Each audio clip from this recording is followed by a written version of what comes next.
Stop practicing blindly. Before you do another mock test, you need to understand the rules of the game.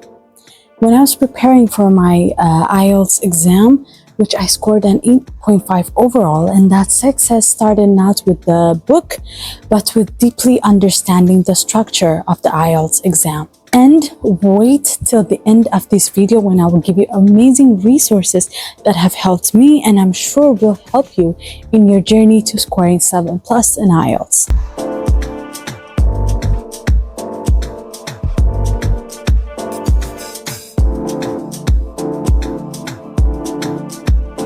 Hey guys, welcome back to my channel El-levate. In this video, I'm going to break down the structure, the time limits, and the scoring criteria of all the 4 categories or the components in the IELTS exam. The listening, the reading, the writing, and speaking. This is going to be the part 1 video, and we're going to talk about the listening and the reading.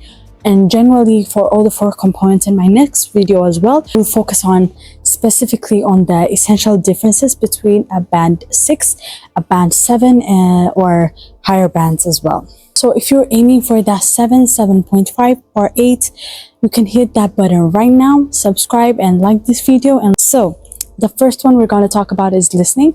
On listening, you need to focus on precision and pacing. When we come to listening, it's always the first part. And it's always 30 minutes long. So usually when you take the exams, the speaking will be on one separate day, at least here in Ethiopia. And then on a separate day, you'll take listening, reading, and writing. So the listening is the first part. It's the first part on the day that you take the listening, reading, and writing. So the structure is simple. You have 4 sections, 40 questions in total.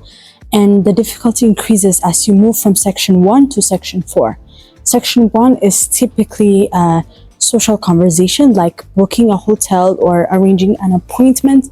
The conversation is not way too fast paced. The first thing that you'll be asked is the first thing you hear. So all you need to do is just make sure that you are following along, listen to specific details. Section 2 is a social monologue, like it's one person talking, like a tour guide talk. And section 3 is an academic conversation, if you're taking the academic IELTS. It's like 2 students discussing on a project.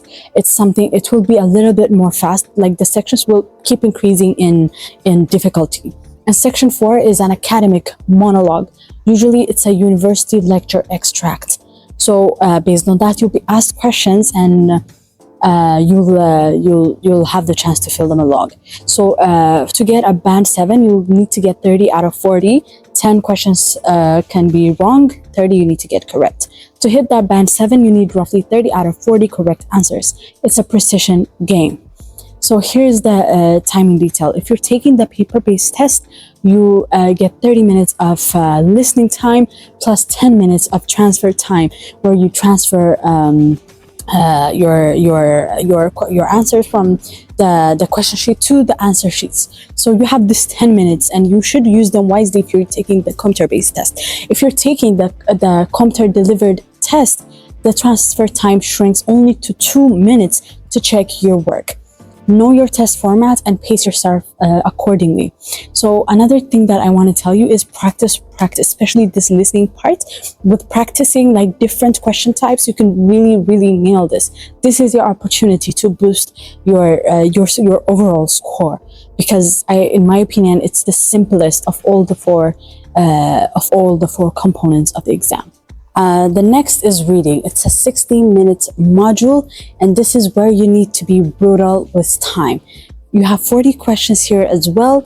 There will be 3 long passages and critically no extra transfer time. Whatever you write during those 60 minutes is your final answer. And what is the crucial distinction between the academic or the general training module? The structure is the same, but the texts are very different. Come to the academic reading, the texts are more descriptive, factual, and analytical, pulled from academic journals and complex books. and you are focused on detailed, high-level understanding. When it comes to the general training reading, the texts are generally geared towards social and workplace survival. They're easier, covering things like public notices or workplace procedures. Because the general reading texts are easier, the raw score that's needed for a band 7 is generally higher, often around 34 out of 40 correct answers. And for academic, it's the same as listening, where it's closer to 30. So a key insight when it comes to scoring 7 plus in this part is you have only 20 minutes per passage. You must literally master skills like skimming to understand the main argument, and scanning to locate specific details. Don't read every single word. You don't have the time. So I will give you a resource, which is this video that you see here on the screen. It has helped me so much. I've shared this video to many people, like to anyone that I know is taking IELTS. This is an amazing video. If you really listen to what she says, and if you do it step by step, for sure you will get minimum 7, minimum. Like, you just need to practice with it. It will really help you in your time management game. It might be a little bit fast-paced for you, but practice and nail this method. I will not go into much depth into it, but yeah, watch this video that I've put here on the screen for you. Watch it, and it's the single best thing that I've seen online that is literally revolutionary when it comes to IELTS reading test, and how you can literally hack the exam and you can get 7 plus. And this way you can pick up your overall band score. So yeah guys, this is going to be it for today. Next week we're going to discuss in more detail the writing and the speaking part. And till then, okay, you can also write for me in the comments. Until then, have a great week. Bye.